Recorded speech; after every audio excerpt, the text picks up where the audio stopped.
Hello students, स्वागत है आप सभी का हमारे यूट्यूब चैनल पर। आज हम लोग प्रेजेंट इंडेफिनिट टेंस के विषय में जानकारी लेंगे। आप जानते हैं टेंस तीन प्रकार का होता है। एक पास्ट होता है और दूसरा नाउ और फ्यूचर, यानी प्रेजेंट को हम नाउ भी कर, जो हमारा वर्तमान है, इस समय का काल है, वो प्रेजेंट कहलाता है। और जो बीत गया वो पास्ट, और जो हमारा आएगा वो प्रेजेंट होता है। इन प्रत्येक टेंस के हमारे चार भाग होते हैं। प्रत्येक टेंस के चार भाग होते हैं। होता है इंडेफिनिट, कॉन्टिन्यूअस,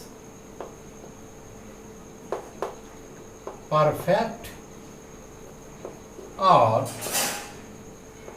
परफेक्ट कॉन्टिन्यूअस। इस प्रकार से जो प्रत्येक हमारे टेंस हैं इनके चार भाग हो जाते हैं। तो इस प्रकार से कुल टेंस की संख्या होती है 3 और प्रत्येक के चार भाग हो जाते हैं। इस प्रकार से 12 कुल टेंस हो जाते हैं जिसका हमको अध्ययन करना है।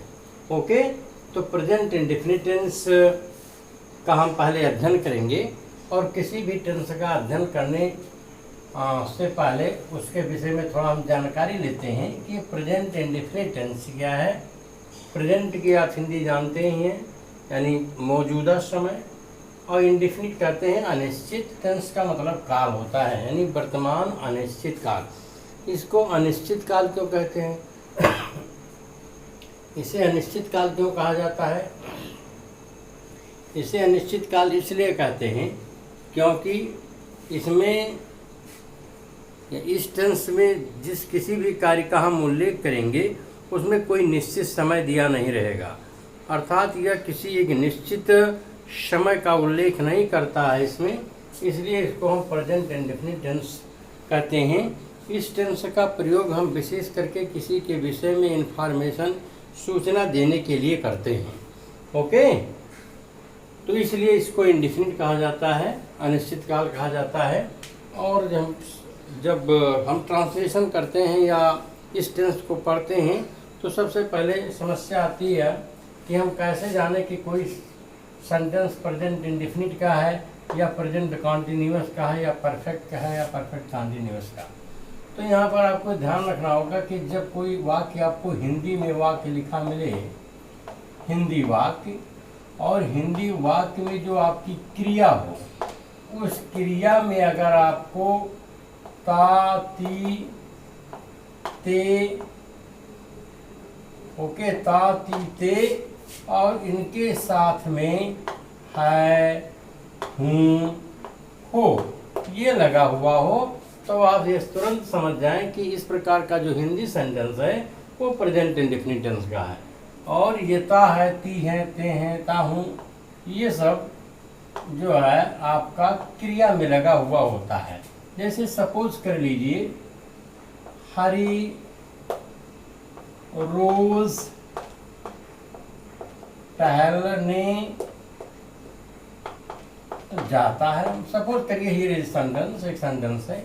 इस वाक्य में ता है, ये देखिए अंत में आया है, और जाना ये वर्ब होता है। उस क्रिया में ता है जुड़ा हुआ है, इसलिए हम पहचान जाएंगे कि ये प्रेजेंट इंडेफिनिट टेंस है। ओके, जब हम कोई हमारा जो हिंदी सेंटेंस होता है, हिंदी में जो हमारा सेंटेंस होता है वो होता है, उसमें सबसे पहले सब्जेक्ट होता है और सब्जेक्ट के बाद ऑब्जेक्ट होता है और ऑब्जेक्ट के बाद में वर्ब होता है, जब ये हिंदी सेंटेंस होता है। लेकिन जब हम किसी वाक्य को इंग्लिश में लिखते हैं, हमारा इंग्लिश सेंटेंस होता है, तो हम लिखते हैं सबसे पहले सब्जेक्ट, सब्जेक्ट के बाद वर्ब यूज करते हैं, इसके बाद ऑब्जेक्ट लिखते हैं। ये हिंदी स्ट्रक्चर है सेंटेंस का और ये इंग्लिश में स्ट्रक्चर है सेंटेंस का। आते हैं प्रेजेंट इंडेफिनिट टेंस पर। जो हम प्रेजेंट इंडेफिनिट टेंस को हम पहचान लेंगे कि ये कोई भी दिया हुआ वाक्य प्रेजेंट इंडेफिनिट टेंस का है, तो जो हम इसका ट्रांसलेशन करते हैं तो हम ये देखेंगे कि इस तरह के वाक्य का स्ट्रक्चर क्या होता है। तो अब देखिए कि स्ट्रक्चर होता है सब्जेक्ट वर्ब और ऑब्जेक्ट का, लेकिन जो प्रेजेंट इंडेफिनिट टेंस को हम ट्रांसलेट करेंगे तो इसके रूल्स क्या हैं इसको हमें देखना है। तो सबसे पहले हम क्या लिखेंगे, किसी वाक्य का सब्जेक्ट लिखते हैं और सब्जेक्ट के बाद वर्ब लिखते हैं और वर्ब के बाद में ऑब्जेक्ट लिखते हैं। ये हमारे इंग्लिश वाक्य का स्ट्रक्चर होता है। अब आगे आते हैं, जो हम इसी सब्जेक्ट को आगे जब हम पढ़ते हैं तो इसके दो भाग कर लेते हैं। एक हो जाता है इसका जो फॉर्म है वो सिंगुलर है, यानी एक सिंगुलर सब्जेक्ट हो जाता है, और वाक्य में हमारे एक सिंगुलर सब्जेक्ट भी आ सकता है और दूसरा प्लूरल सब्जेक्ट भी आ सकता है। ओके, प्लूरल सब्जेक्ट आ गया। आपको जानना है सिंगुलर सब्जेक्ट एक वचन, यानी इसमें किसी एक व्यक्ति या वस्तु का उल्लेख होगा, इसमें सब्जेक्ट सिंगुलर होगा, और प्लूरल में एक से ज़्यादा हो जाएगा। ओके, जब हम पर्सनल प्रोनाउन पढ़ते हैं तो जो सिंगुलर सब्जेक्ट है, इस सिंगुलर सब्जेक्ट में हमारे ही, सी, इट और किसी व्यक्ति का नाम या किसी लड़की का नाम, ओके, ये आ जाता है। ये होते हैं हमारे सिंगुलर सब्जेक्ट। ओके, और जब प्लूरल सब्जेक्ट का हम अध्ययन करते हैं तो इसके अंतर्गत आई आता है, बी है, यू है, दे है, और कोई बॉयज और गर्ल्स, यानी कोई ऐसा नाउन जिसमें एस या एस लगा हो, यानी प्रोनाउन आपका प्रोनाउन में आई बी यू दे आएगा, और नाउन अगर कोई आता है तो उसमें एस या एस लग करके प्लूरल बनेगा। तो इस प्रकार जो सब्जेक्ट होता है वाक्य का, उसका नेचर दो प्रकार का होता है, यानी सिंगुलर होता है, प्लूरल होता है। सिंगुलर में क्या क्या आता है, यहाँ देखते हैं, सीट और राम सीता। राम सीता यहाँ मतलब है किसी लड़के या लड़की का नाम या किसी व्यक्ति औरत का नाम, और प्लूरल में आई बी यू दे आता है, और वह सभी सब्जेक्ट्स आते हैं जिनमें एस या एस लगा करके उसे प्लूरल बना जाता है। ओके, तो एक तो यहाँ पर हमें समझेंगे कि सब्जेक्ट्स हमारे दो प्रकार के हो जाते हैं। इसी तरह से जब हम आगे पढ़ेंगे तो जो हमारा वर्ब है इसके भी दो भाग हो जाते हैं। वर्ब को हम पढ़ते हैं, एक तो आप हेल्पिंग वर्ब कर लेते हैं, इससे सहायक क्रिया, और दूसरा हो जाता है मेन वर्ब। ओके, इसको हम मेन वर्ब हमारी मुख्य क्रिया होती है, हेल्पिंग वर्ब जो है इसकी हेल्प करती है। ओके, तो जो हेल्पिंग वर्ब होती है, इस हेल्पिंग वर्ब का प्रयोग हम सब्जेक्ट के वचन, यानी सब्जेक्ट किस नंबर का है उसके अनुसार यूज करते हैं। ओके, तो आगे जब हम बढ़ेंगे आगे फिर देखता है, एग्जाम्पल कोई लेते हैं, जैसे हरी रोज टहलता है। यहाँ पर आ जाइए, इस सेंटेंस का हम ट्रांसलेट करते हैं कि हरी रोज टहलता है या टहलने जाता है। इस सेंटेंस को देखिए, तो इसमें हमारा हरी सिंगुलर है, तो हम ट्रांसलेट करेंगे, क्या बनेगा, हरी, और इसके बाद वर्ब लिखेंगे हरी गोज। ओके, फिर फॉर ए वॉक डेली। इस तरह का हमारा एक सेंटेंस बन गया, Hari goes for a walk daily. यहाँ पर हरी सिंगुलर है, और यहाँ आप देख सकते हैं कि वर्ब में एस लगाया गया है। ओके, तो जब सब्जेक्ट सिंगुलर होता है तो ऐसी स्थिति में वर्ब को भी सिंगुलर हम बना के लिखते हैं। वर्ब अपने रियल फॉर्म में, अपने ओरिजिनल फॉर्म में प्लूरल होती है, और उसको सिंगुलर बनाने के लिए उसमें हम एस या E S, I S, V S आवश्यकता के अनुसार लगाते हैं। ओके, यहाँ ध्यान रखने की योग्य चीज़ है कि जब किसी नाउन में हम एस या E S, I S, V S वगैरह लगाएंगे तो प्लूरल बनेगा, किंतु यदि किसी वर्ब के फर्स्ट फॉर्म में हम एस या ई एस या आई एस या वी एस का यूज करते हैं तो वह एक वचन बनता है। ओके, तो इस प्रकार से हरी सिंगुलर था, आपका सिंगुलर सब्जेक्ट था, तो उसके साथ में मैंने सिंगुलर वर्ब का भी यूज किया है।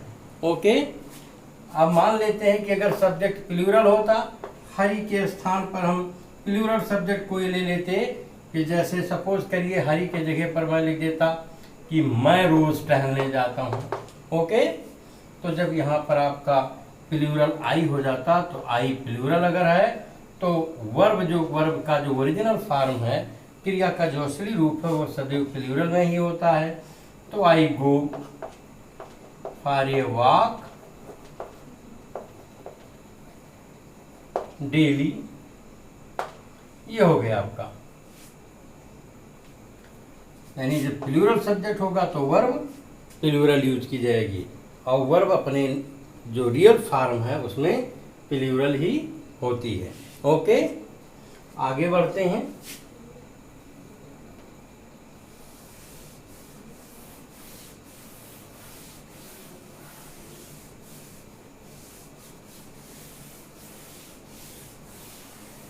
यस, आगे बढ़ते हैं। आइए इसके हम रूल से इक्वेशन को पढ़ते हैं कि किस तरह से अगर सब्जेक्ट सिंगुलर है, सिंगुलर सब्जेक्ट मेरा है, तो हम क्या करेंगे, जो हमारा वर्ब होगा, वर्ब का फर्स्ट फॉर्म होगा, उसमें एस, ई एस या आई एस जो भी उचित होगा, या वी एस आवश्यकता के अनुसार लगाएंगे, और इसके बाद में हम लिखेंगे ऑब्जेक्ट। ओके, वर्ब की फर्स्ट फॉर्म में लगा करके इसके बाद ऑब्जेक्ट लिखेंगे।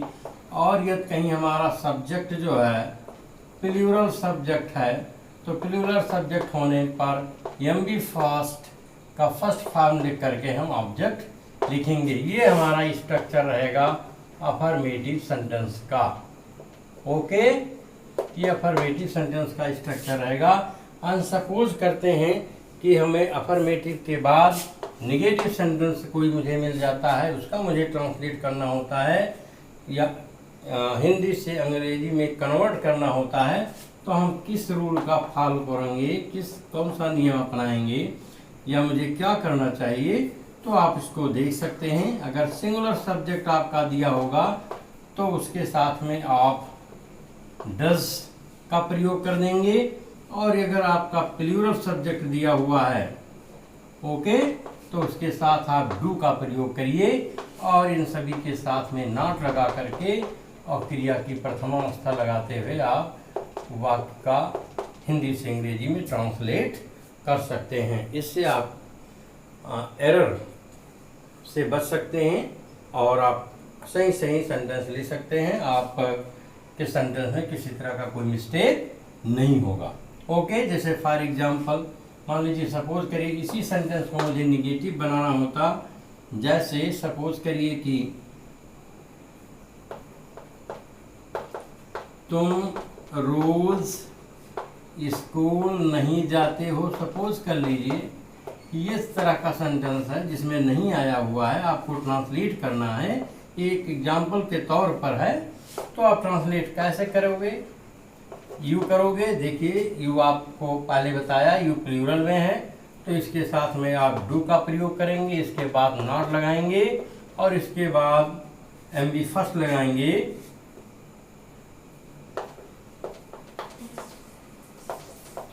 तो आपका ये ट्रांसलेशन बन जाएगा। ओके, ये वेरी सिंपल है।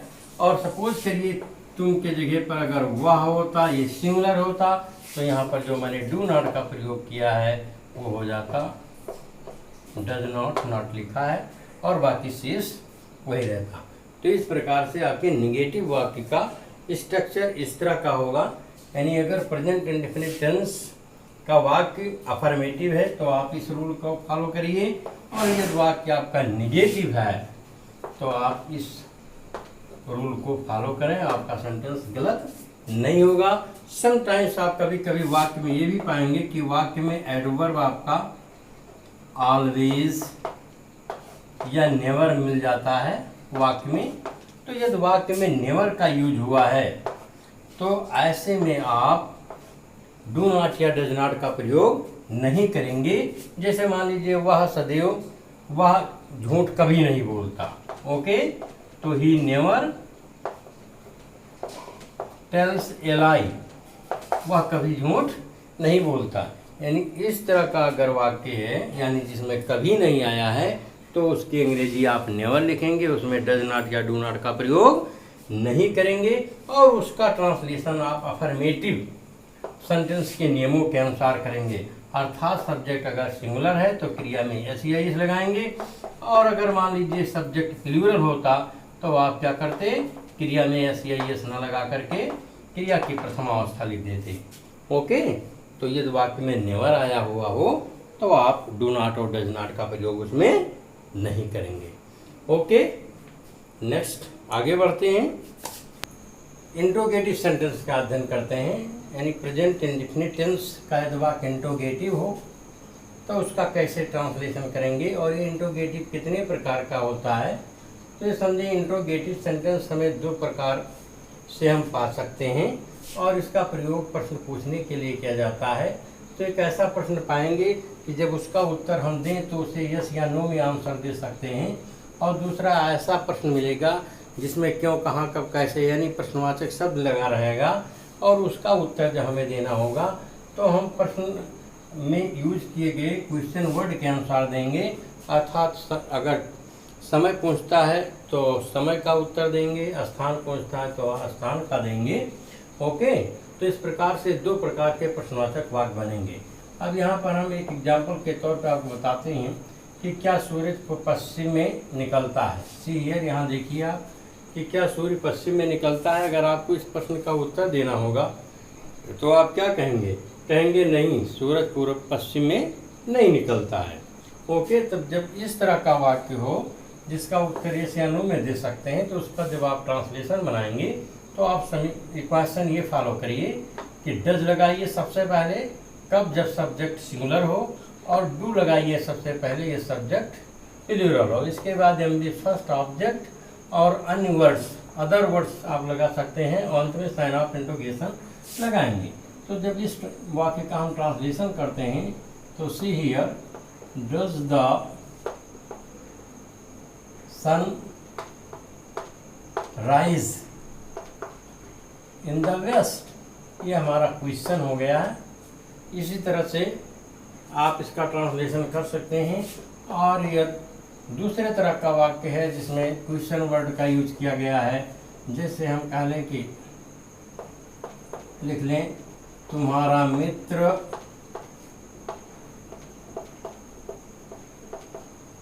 कहाँ रहता है।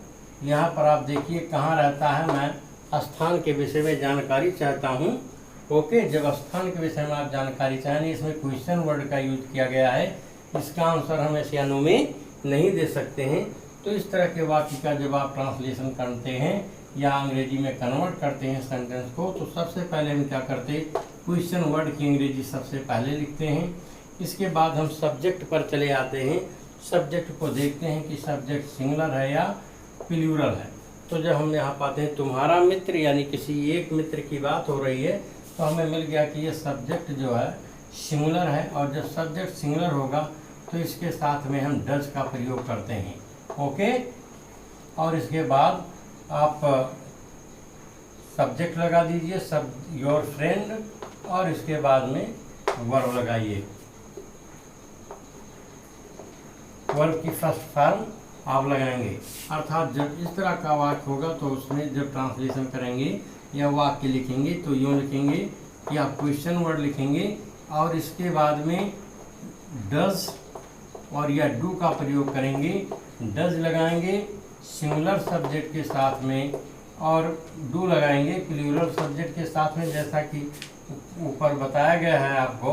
और इसके बाद में एम बी फर्स्ट लिखेंगे, फिर ऑब्जेक्ट लिख करके अन्य कोई अदर सब वर्ड्स हैं तो आप उसको लिखिए, प्रश्नवाचक चिन्ह लगा दीजिए।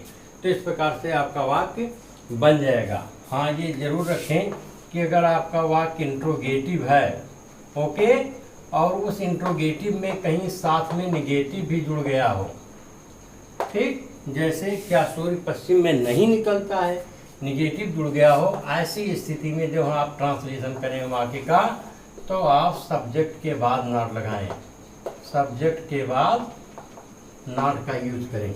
ओके, यानी डू और डज का प्रयोग हम वाक्य में तभी करते हैं जब मुझे वाक्य की जानकारी हो कि वाक्य सिंगुलर है या प्लूरल।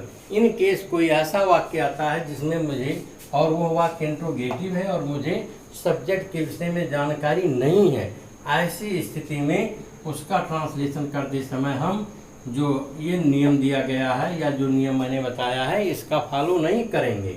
फिर क्या करेंगे, जैसे सपोज कर लीजिए एक वाक्य है कि तुम्हें अंग्रेजी कौन पढ़ाता है, ये सेंटेंस दिया है। तो इसमें काम कौन करता है ये मालूम नहीं है, क्योंकि अगर अंग्रेजी पढ़ाने का काम जो करता है उसके विषय में जानकारी नहीं है, वह यानी सब्जेक्ट का इसमें जानकारी नहीं है। यानी जब वाक्य में सब्जेक्ट अस्पष्ट हो, सब्जेक्ट ना दिया हो, तब आप क्या करेंगे, तो ऐसे में विशेष करके हु आता है। ओके, हु माने कौन। तो ऐसी स्थिति में जब आप वाक्य का ट्रांसलेशन करें, तो वाक्य का ट्रांसलेशन करते समय वाक्य भले ही आपका इंट्रोगेटिव हो, आप अफर्मेटिव के नियमों का पालन करते हुए ट्रांसलेशन आप इसका बनाएंगे। जैसे सपोज करिए ये वाक्य दिया है, तुम्हें अंग्रेजी कौन पढ़ाता है, तो आप बनाएंगे who teachers you English. Okay, तो इस प्रकार से जब वाक्य में कौन शब्द आया हो, तब आपको सब्जेक्ट का ज्ञान नहीं होगा। और यदि आप उसका आंसर खोजने की कोशिश करें, अगर कोई एक सिंगुलर कोई आपके आंसर में आता है, तो आप क्रिया में यस या यस लगा दीजिए। और किंतु अगर ऐसे प्रश्न का उत्तर कहीं एक से ज़्यादा आता है, तब ऐसी स्थिति में आप सब्जेक्ट को प्लूरल एज्यूम करके आप जो है एमबी फर्स्ट लगा देंगे। ओके, तो इस प्रकार से प्रेजेंट इंडेफिनिट टेंस को कैसे वाक्य को हम कैसे पहचानें, इसके ट्रांसलेशन का क्या नियम है, वाक्य कितने प्रकार का होता है, आज इसके विषय में हम लोगों ने अध्ययन किया है। अब अगला अध्ययन हम करेंगे कि प्रेजेंट इंडेफिनिट टेंस का प्रयोग हम कहाँ करते हैं, यानी किस तरह के वाक्यों में इस टेंस का प्रयोग किया जाता है। ओके, तब तक के लिए गुड बाय।